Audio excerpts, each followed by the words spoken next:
Well, good morning, Harry Ashton. Good morning to Here's you. Harry. Mhm. Plenty been going on during the week in the world. I think Harry hasn't there not? Yes, well, the world seems to be in a very strange shape at the moment, does it not? It does, Um, doesn't it? the problems all over. I mean, half of Europe seems to be on fire, and what with France and Spain, and now apparently Suffolk is suffering very badly. So, Yeah, I see that. I think it has more brush fires than forest fires, aren't they?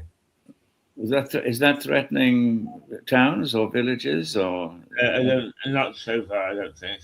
Well, because in France we've lost quite a number of homes. Um, Actually, I went on to AI and asked them to make a comparison between what we're suffering across Europe with an average Canadian or American year. And of course, although yeah, we are more inhabited with towns and villages closer to the forests, uh, mhm. is uh, in Europe, it hasn't been anywhere near as bad as it always is in Canada and the United States.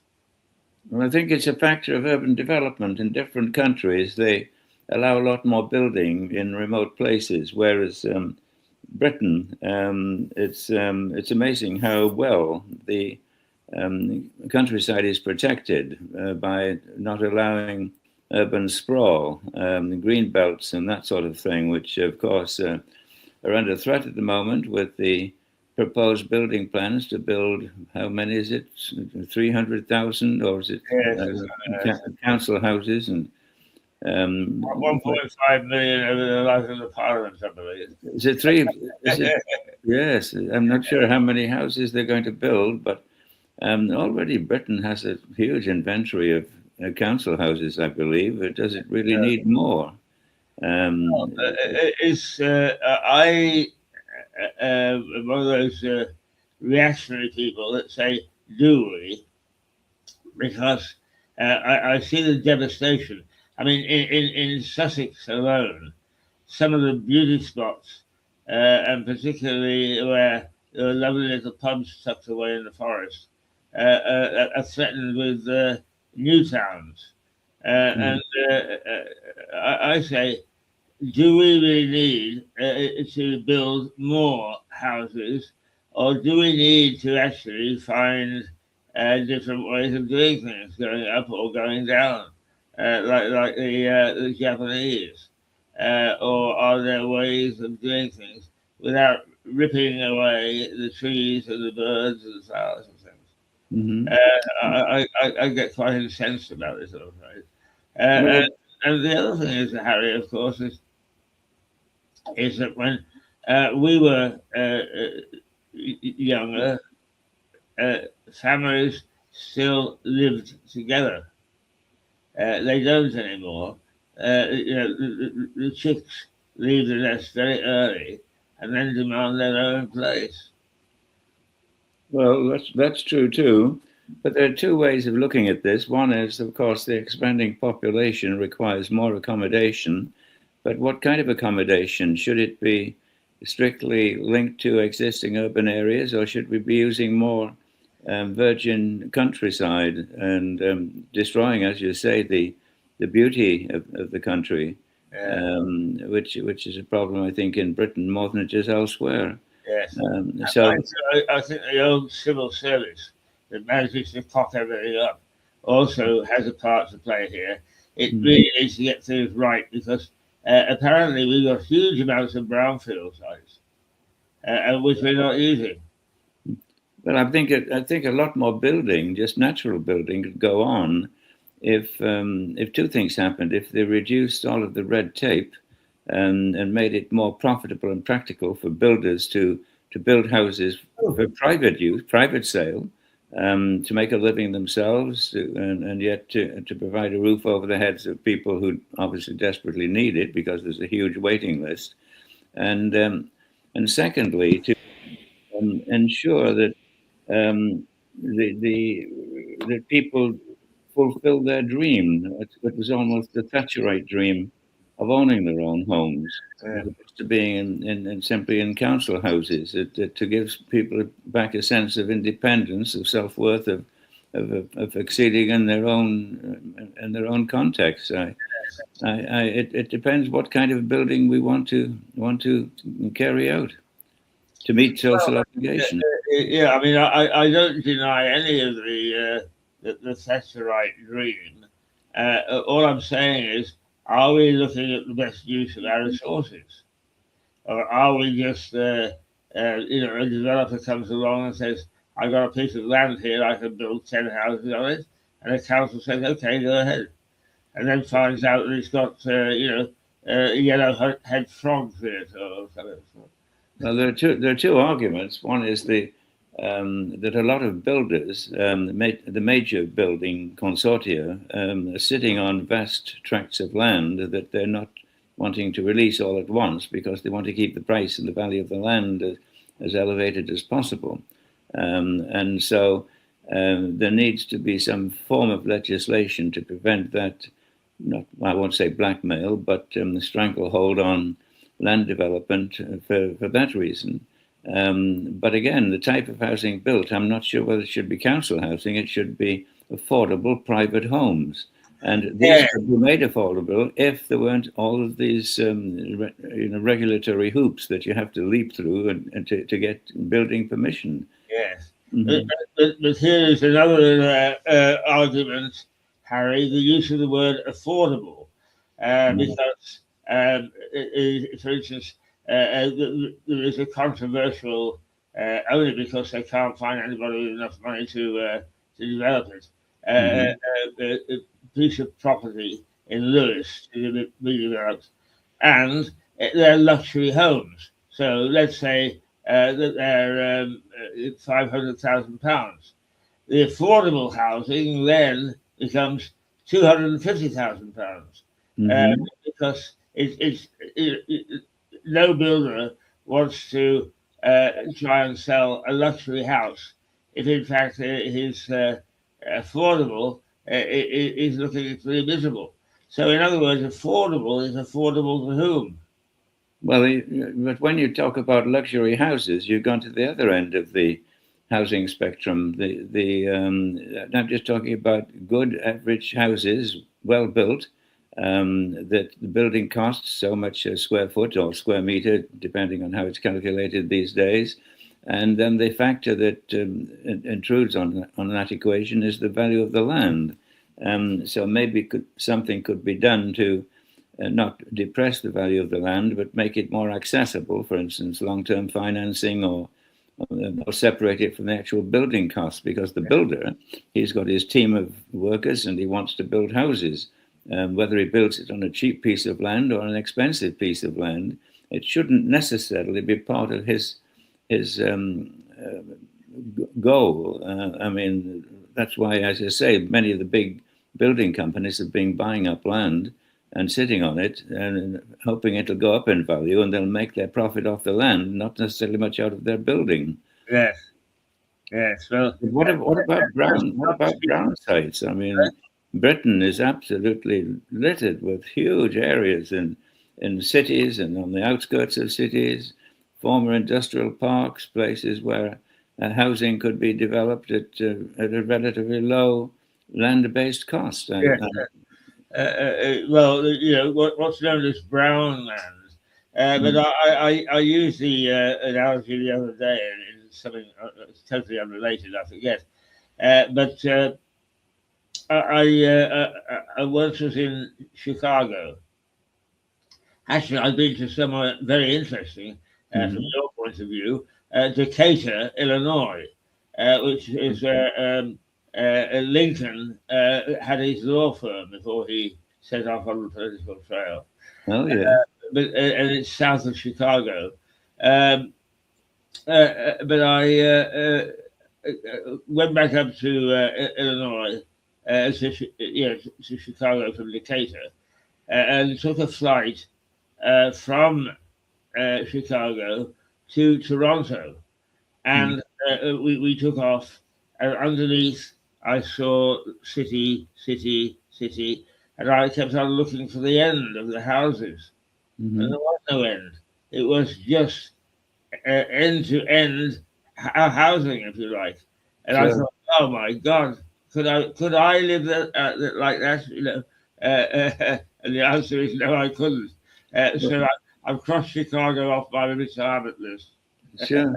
Well, probably even worse is somewhere like Los Angeles. The overall conurbation of Los Angeles is about 100 kilometers across. I mean, you drive from one end to the other. Of course, you go through several towns. It's not just Los Angeles, but it's all built up and massive freeways and what have you. And that's urban sprawl par excellence. So. No, it depends what kind of development you're doing. If we're talking about brown sites, what about town centres? Town centres, which no longer house the small businesses, the small shops, they've given way to larger shopping centres on the outskirts of town. People drive and tend to not frequent the town centres. They could be revitalised as housing centres. Well, indeed, they could, and I think that would be good for the towns because the high street is taking a beating. There's no question. Of course, it is, and so there's a use for these properties, but many of course, of the tax structure is such that these are paying very high rates. They're paying business rates when there are longer businesses there, and they could not be superimposed on housing development. They've got to make it desirable and attractive, both financially and physically, to install people there. I'm not saying that going to high rises, just simply develop the existing buildings and make sure that they're properly exploited, used to good purpose. Anyway, Harry, how's my girlfriend, Marine Le Pen? Oh, well, she's doing fine. I think she's probably on the inside track to win the next presidential election in France. She's not quite out of the woods yet in legal terms. She still faces a final appeal result as to whether she would go into the presidential campaign wearing an identity bracelet or whatever you call these things. And she's sworn that she wouldn't do that. And of course, that would be an incredible shame for France's leading politician to have some sort of a criminal link. But even if she doesn't run, her deputy, Jordan Bardella, he has got even a higher polling quote than she has. So it looks pretty much like the Rassemblement National is going to pull it off this time, finally. They've made themselves respectable. Under her father, Jean-Marie Le Pen, they were considered a bit right-wing, a bit marginal. But she's brought them into the mainstream, and even to the mainstream, I would think, slightly to the left. Now, her detractors, of course, declare her as right-wing, as an inheritance and heritage of her father. But no, she's not. She has become, or at least the Rassemblement National has become a workers' party. And they, as I say, they've got a very good chance of winning. The polls show them winning. It shows her getting the largest single block of votes in the first round because it's a two-round election, the presidential election in France. And in the second, in the runoff against whoever the leading opponents are, she polls, varying on the person concerned, quite distinct margin, majority margin over the others. So unless there's a radical shift in French politics between now and 27, which is when the next presidential election is, I think she's going to be the next head of state in France. Who do you think, Harry, out of the way that parties are beginning to emerge and change, perhaps, who do you think would be best for these French in power after, when is it, in 2 years' time, the presidential election? I think the same thing has happened in France as has happened in Britain. The main parties have lost their identity. The Conservatives were no longer conservative in Britain. They became conservative wets, almost some of them left wing. And similarly, the Labour Party became indistinguishable from, the centre of the road people. So they lost their natural audience, and they no longer were a part of the working class, which led to this fragmentation on the left, on the right, with the emergence of Farage and parties like his, or on the left, where the extreme left is gravitating towards the Greens, a more extreme version of social thinking and socialist thinking, I should say, not social thinking. And so the same thing is happening in France. The old parties have lost their sense of identity and have lost their audience with it. The socialists in France is now a rump party.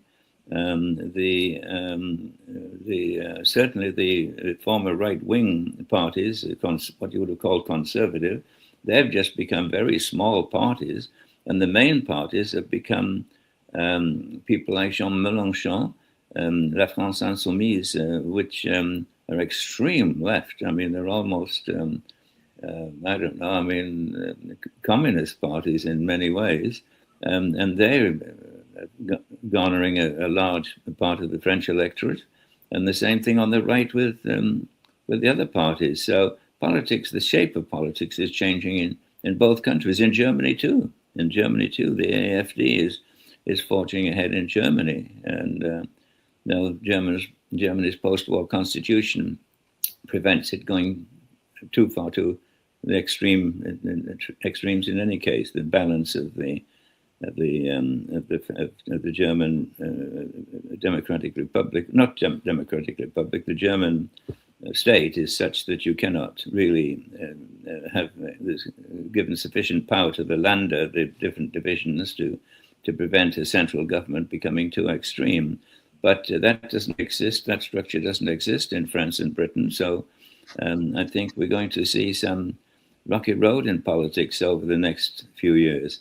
And whether it's Farage or somebody like him that comes in, I think we've got to be careful. And we've got the socialists in power at the moment with a last opportunity to put things right. And we'll have to watch and see what Mr. Burnham does, and with a lot of nice words and giving people a warm feeling in their trousers with his political promises. Or whether it's and somebody has to pay for it in the end of the day. So yeah. I think we'll be seeing some quite dramatic developments in both Britain and in France in the next 2 years. I was trying to figure out what my own reaction is to Andy Burnham. I mean, first of all, he's coming with a splurge of giveaways without explaining how he's going to pay for them. So that could be an albatross lower down the scale towards the next election. But my view of him is that he's somebody who needs to be loved, and I always worry about people who need to be loved. Yeah. I don't know what's your basic reaction to Burnham the man? Well, he's inherited a huge majority. I mean, it was a landslide Labour win, no question about it, under Starmer, and that majority is something of an embarrassment because, again, it's such a broad church now, the Labour Party in Britain, that he's almost beholden to his backbenchers. He has the sword of Damocles to hang over them, though, because all of those who say they're not going to go along with him if he tries to carve into this ridiculous and ever-expanding welfare budget, and they shall vote against him, well, he just simply has to call an election, and most of them would be chased out anyway. So he said, if he's got any guts, he'll say to them, look, you go along with my welfare reforms, if he's inclined to do welfare reform. Let's imagine that he is, because it's the only source of money that he'll find sufficient funds to meet all his future obligations or his promised obligations. And so to get those welfare reforms through, he's got to dominate the backbenches. And And he said, you'll either say to them, either you go along with me or I'll get rid of you by calling a general election, in which case Labour on the Burnham bounce could probably get back in with a much reduced majority, but he'd get rid of all of those nutcases in the backbenches that are preventing reform. How is the IMF looking at Britain now? Because it was, while Starmer was there was some talk that it was ready to intervene. Well, the IMF is certainly got Britain under the microscope at the moment, because there's a very strong possibility that if some of these programs, unfunded programs, push Britain over the edge, they'll have to come in and get a bailout similar to the one we had under the previous socialist government. Not the previous one, that the back in the, when was it, the 70s, yeah. So I think they've got a very close eye on us, the IMF. We're a candidate for draconian treatment if they step in. And then there'd be a reform of the welfare system for sure. Right. Let's turn to, while we're talking about personality politics, let's talk to about Mr. Trump, because he's finding the weather rather rough, is he not? Well, I think Trump has passed his sell-by date. In his first term, Trump is a pretty faithful character, let's be honest, an awful man. But he, during his first term, he had some reasonably good ideas of trying to put the United States, and to a degree, by extension, the world, back on the right track. But he's gone overboard, I think, in his second term, and has launched himself into adventures, not the least of which, of course, is Iran, and shown that he hasn't got the overall grasp of the situation to know how to get himself out of the glue that he's got himself into, and he's coming up against the midterms shortly in November, I believe it is. And he could even lose a majority in Congress, and both in the House and the Senate. And so it's I think his days are spent, and he's thrashing around wildly to try and find a solution to some of the problems he's got. Yeah. Which again takes us back to the Iran situation, and it's difficult to know what he's going to do there. And he's distanced himself from his various so-called allies. And he's become a person that not to be trusted. It's a black period, I think, for the United States at the moment, and they'll be ostracized by many of the European countries that will be obliged to stand on their own feet and look after themselves, their own defenses, their own economies, and not to be able to rely on the Americans. I mean, you could not, at this moment, rely on America for anything. Apart from Britain, which European countries are vulnerable in terms of their economy? Well, the ones closest to Russia, I suppose, because Russia has got territorial ambitions. They're stalemated at the moment in Ukraine, but that doesn't stop their desire, or at least Putin's desire, to recreate the old Russian Empire and expand into Europe. And of course, they've got the means and the manpower and the weaponry to do it. We haven't. I mean, we don't have an army anymore. I mean, I'm told that the British Army could fight for 1 week before, that's its sustainable military capability, for 1 week.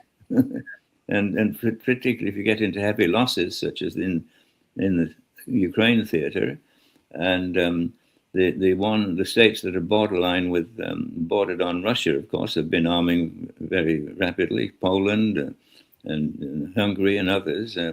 So they'd put up a fight, but I don't think Russia's ambitions are at all thwarted. I think they're stymied in the Ukraine at the moment, but it doesn't stop their dreams of total hegemony over of the old the territories that they controlled after World War II.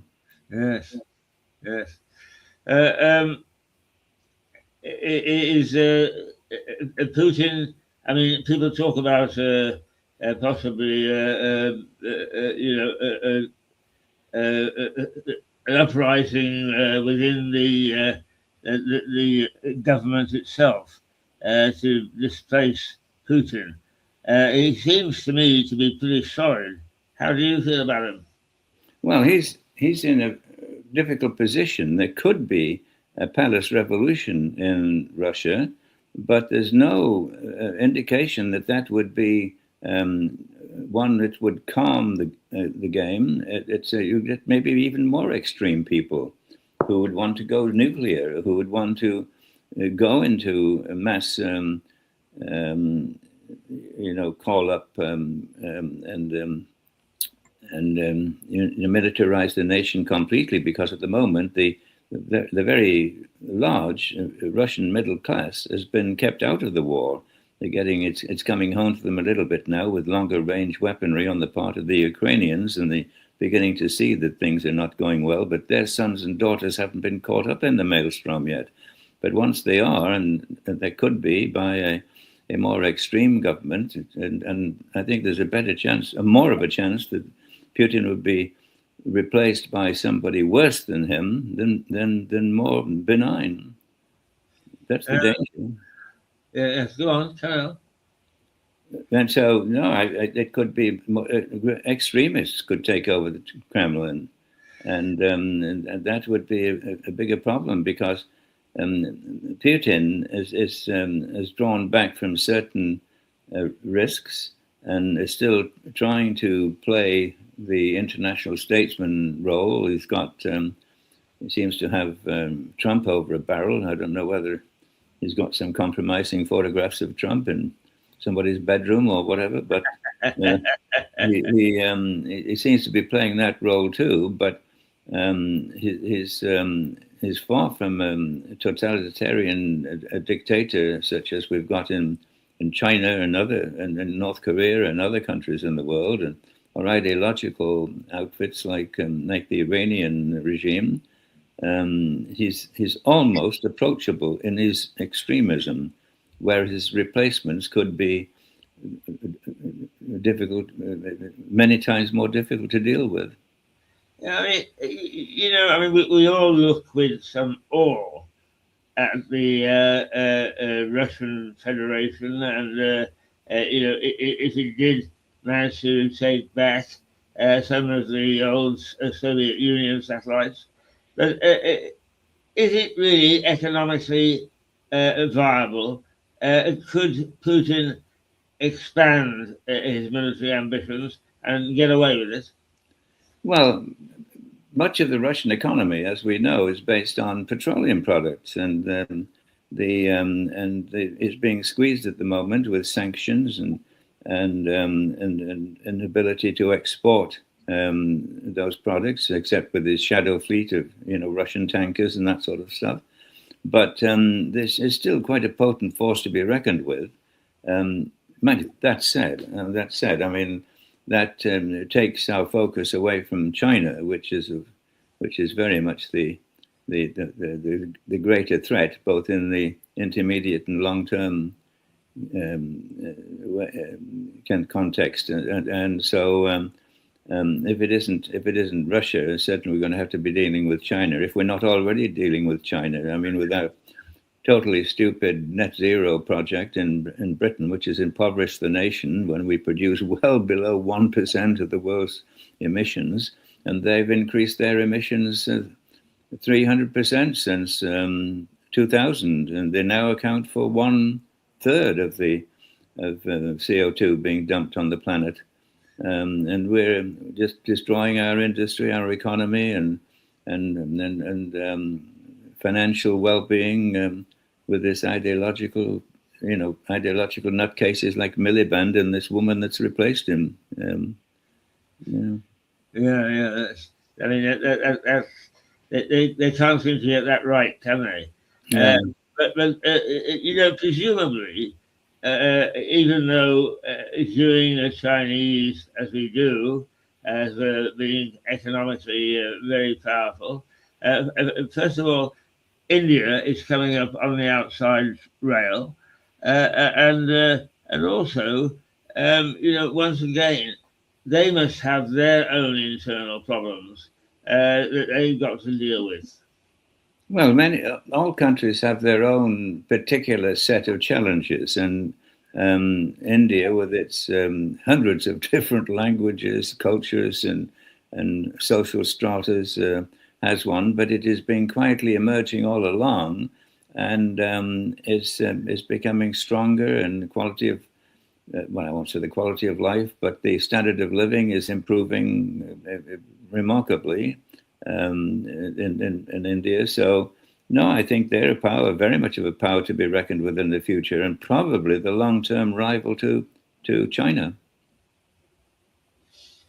All right, militarily, how's the case in North Korea doing? Oh well, I think he is almost a creation of the Chinese in many ways. Going back to the Korean War, and they do have the capacity to keep him on a short leash if they wish to, but he serves, I think, as the cutting edge of a visible Asian threat to keep the Western world in line to a certain degree. But I think I still believe it's the Chinese who pull the strings, call the shots in the case of North Korea. Incidentally, one of the programs that I enjoy, particularly if I can't sleep at night, is MASH, the hospital program in South Korea during the South Korean War. Yeah, I haven't seen that. Yeah. Mm-hmm. It's very amusing, but in some ways, of course, it reflects our Western thinking at the time of the Korean War, and we forgot the Korean War. What was 60 years ago, was it not? Yes. Well, that's on British television, I take it. Yeah. Yes. Yeah, because we can pick up British channels here, and but I tend not to watch them. I tend to watch more French television than anything else. Right. Mm-hmm. Is French television okay? Yeah, but then again, I think I watch less and less television. Yeah. I understand that the standard television viewing audiences are in retreat, and many of these new outfits like Netflix or whatever they're called, and they're the growing part of the audiovisual industry, and the traditional television, they're losing ground. Yes, indeed. I mean, that is very true. People do want to be able to pick when and where they want to watch television. But secondly, I don't know whether it's something you alluded to, and that is people are pretty fed up with the mess that the world is in. And rather than watch the news at 10 on Netflix, they can watch sort of, the Crusades or some series where they can see knights in armor dashing down hills. Yes, yeah. Mm-hmm. Yeah. And of course, that brings us into focus the whole question of the BBC losing what ground, losing public support, being less of a national institution, and more questioned because of its political stance, and whether the license fee and all the rest of it will continue, or whether that will all be revised, and to the degree that whereas BBC News used to be the gold standard, I think, of reporting, both national and international reporting, it's suffered quite a few setbacks recently, and we're looking at even this Trump court case against the BBC. I mean, that's still to hit the headlines in a big way. And when it gets going, I don't know how long it'll be before that really gets into the courts, but that could be quite dramatic if he's even partly successful in his attack on the BBC. Well, I mean, the BBC is a victim of its own folly, really. Yeah. It cannot change its internal processes to meet a very different type of viewing world out there. Mm. And not least of which is, its attempts to try to show that it's following government policy and that everything is fair and so on. I mean, they still carry on with this broad issue where a job comes up and Harry Ashton wants it, and Harry is working for the BBC, and the BBC say, "Okay, Harry, we want you as well, but you've got to come and have an interview, and there'll be 3 or 4 more people." Everybody knows who's going to win. I mean, it's an absolute farce. But they go through it, and in the process, sometimes turn down very, very talented people. Well, until they do. It weakens the whole process. And to what degree are politics in there? I mean, the big question is the BBC left wing? Well, I won't get into that debate, but I would say that there is certainly an internal censorship about some things. And for instance, I mean,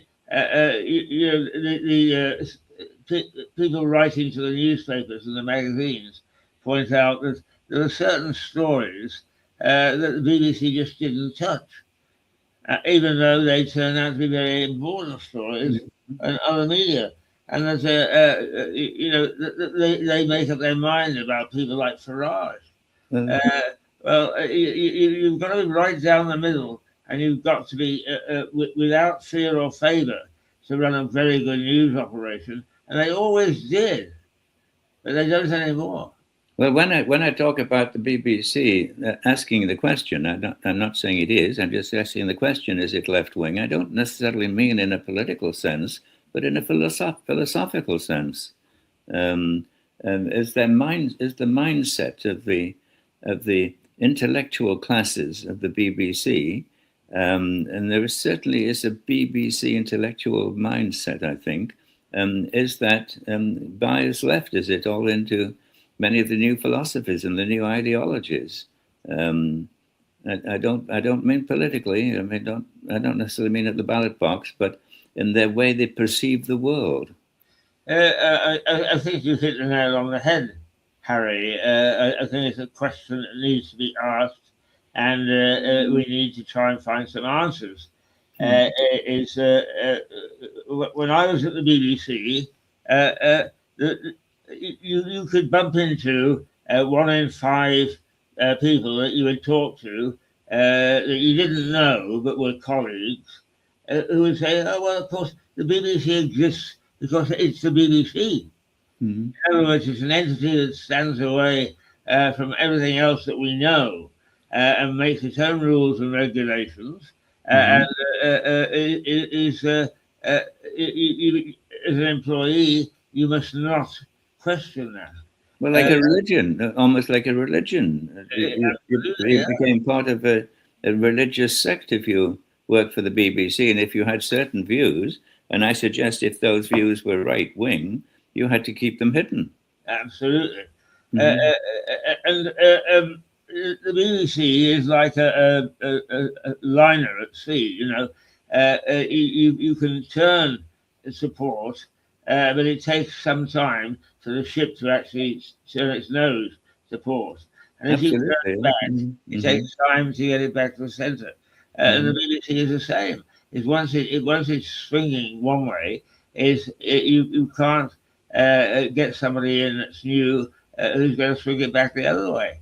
Well, that's very valid analogy. I mean, the one that's often given in naval terms, it takes 5 miles to turn an aircraft carrier around. right. The captain giving the order to the actual ship going in the opposite direction. I don't know whether that's technically correct, but it seems quite believable. Well, I mean, you were in the airline industry, as indeed I was for a while, and the same applies to 747. You turn the stick, but it's some time before the nose starts to go around, and to bring it back you better be in a hurry because it takes equally the same amount of time. Yeah. And I went to Crane Bank on occasion, which was the training centre for British Airways, and got into a simulator and managed to land a 747 on the roof of Terminal 3. Well done, well done. That's good. Like Harry, I like to stay up with what used to be the Asian tigers, but also Japan. And how are things going there? In Japan? Japan and some of the other Asian countries. You know, I mean, we don't hear much about Singapore at the moment, you know, which was the economic miracle. No, well, I think the economic miracle in Singapore is still going very strongly. The comparative one, of course, Hong Kong, the two centres.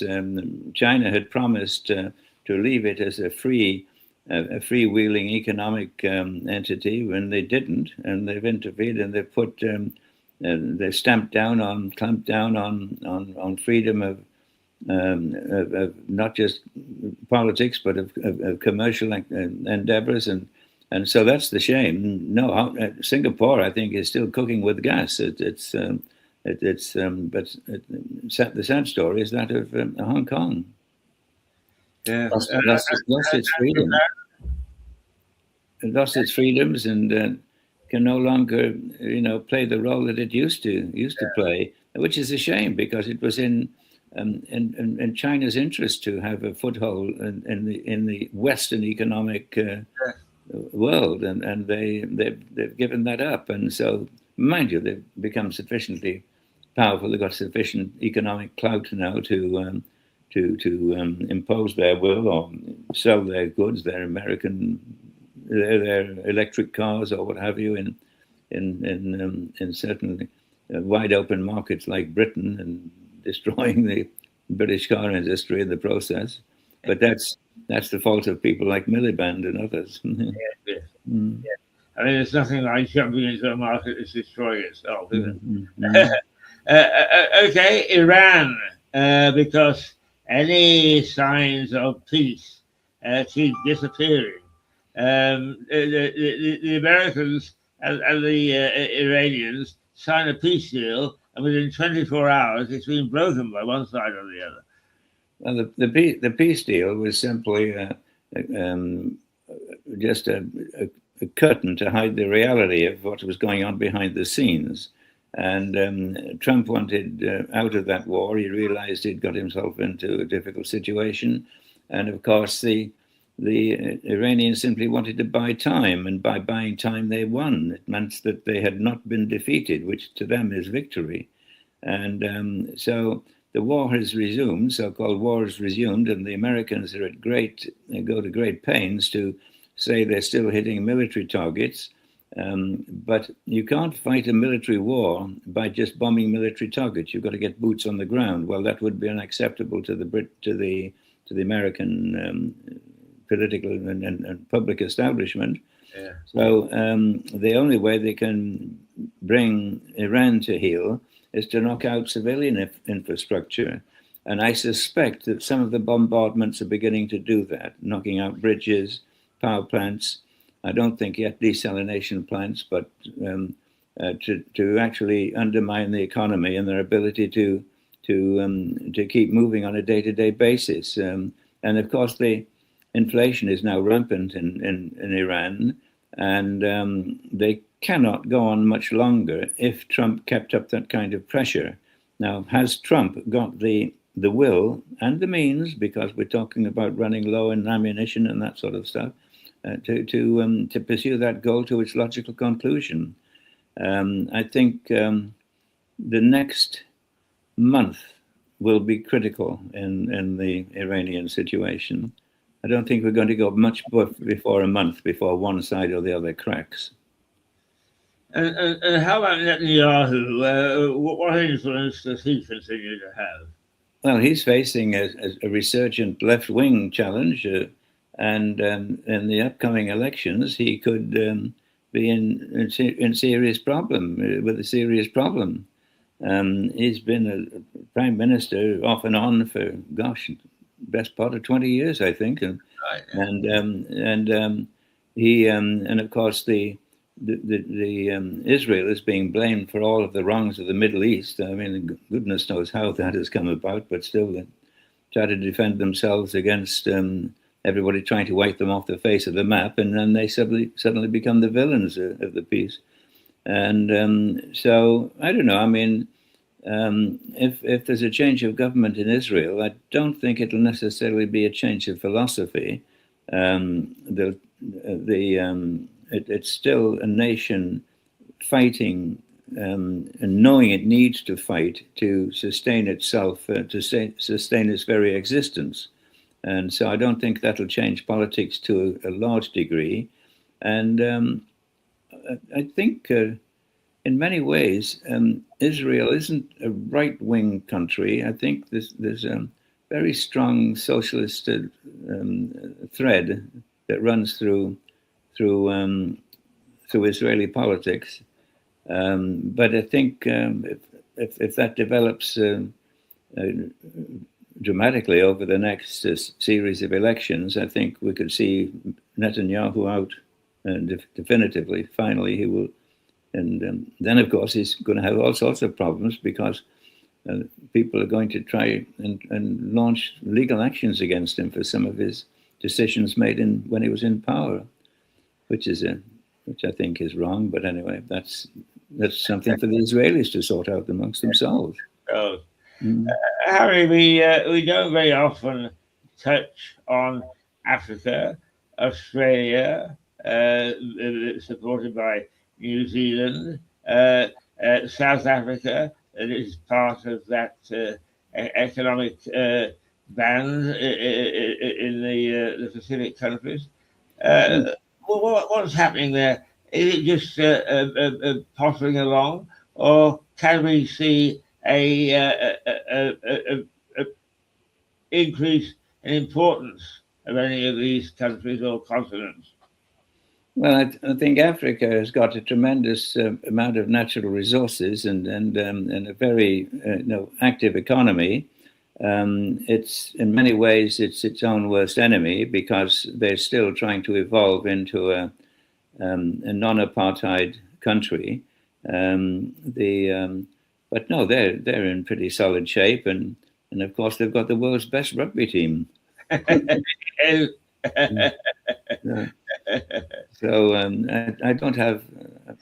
don't know a lot about South Africa, but I do feel that it's early days yet. It's early days. It very often takes 100 years for a country to evolve and develop its full potential, even with the pace of change that you have in the modern world. But I don't feel that I need to be worrying about their future. Other parts of Africa, yes. Again, I'm not an expert on Africa. I'm more South America and North America and to a degree Europe in my background. But obviously, Africa as a whole is a sleeping giant. Yeah. Massive resources. And if they get their act together, then they're going to be a force to be reckoned with. Combining two subjects here. That is why there's been enormous economic and philosophical penetration in Africa by China. Yes, indeed. Yeah. I always think of Australia as a small country for some reason, whereas in fact it's a continent. Now, what's happening there? Could Australia develop into unexpectedly some sort of economic power? Well, I think Australia is beginning to flex its muscles in that part of the world, and they are they're acting as almost contrary to certain Chinese encroachment in what they consider their backyard as well, and they're coming of age. I think they're going to be a geographical presence, I suppose, and to a degree a political force to be reckoned with. And it seems the Australian economy is doing very well.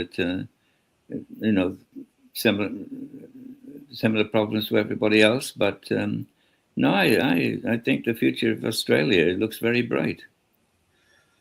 Right, Harry, we've been at this for 50 minutes. We've got 5 before we have to go. What have you, or what would you advise viewers to watch for this coming week and over the coming months? I think that we're going through, believe it or not, a quiet political period. It's almost like a calm before a storm. Everybody is distracted by stalemate in Iran, the massive fires in Europe that are dominating the headlines. It's almost as if there's a vacuum waiting for a major news event to happen. Now, it would be a much smarter guy than myself to forecast that. But I do feel there's been a dearth of heavy news in the past couple of months or so. And it's not natural, because news, as you've been in the news business all your life, it comes in waves. And we're in a trough at the moment, so we can expect to move up into a peak. Based on what? Your idea is as good as mine. Just returning to the forest fires, the rallies in Europe, I was doing a little bit of research for a bit of a program on forest fires and so on, and I came across, really Canada has done extremely well in terms of fighting fires from the air. And in your time there and my time there, one of the great marvels was the Mars water bomber. Well, the Canadair water bomber has been the staple equipment for fighting fires all around the world. But the question is, the French themselves have developed a new water bomber, which apparently is much more performing than the Canadair. So Canadair's,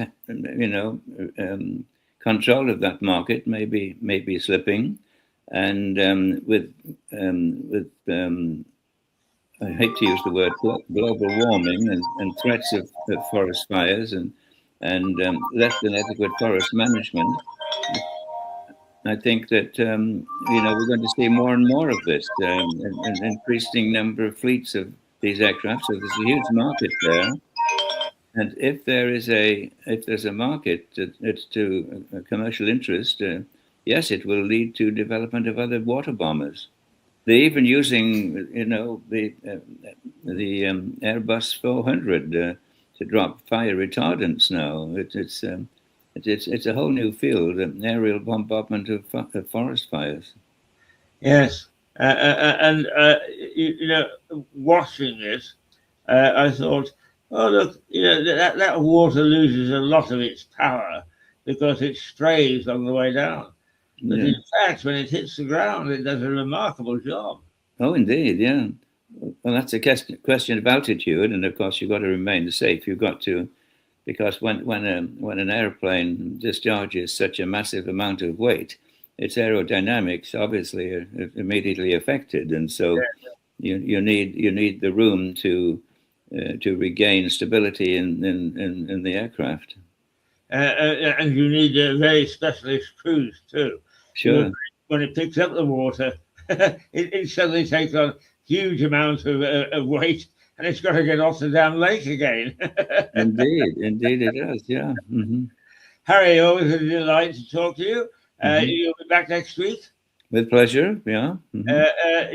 We say that there's sort of a twilight period at the moment in world politics and world activity and world economies. But as they say, a week in politics can be a long time. And who knows what we'll be sitting here and analysing this time next week. It all could change quite dramatically. So it'd be interesting for us to return to the battlefield. Indeed. Well, this dearth of world news could well, this vacuum could well be filled if nature abhors the vacuum, just as news does. So something major could happen between now and next week. And Absolutely. so we'll have lots to talk about, I'm sure. Good to see you, Harry. I'll see you next. Take care. Right. Bye for now. Bye.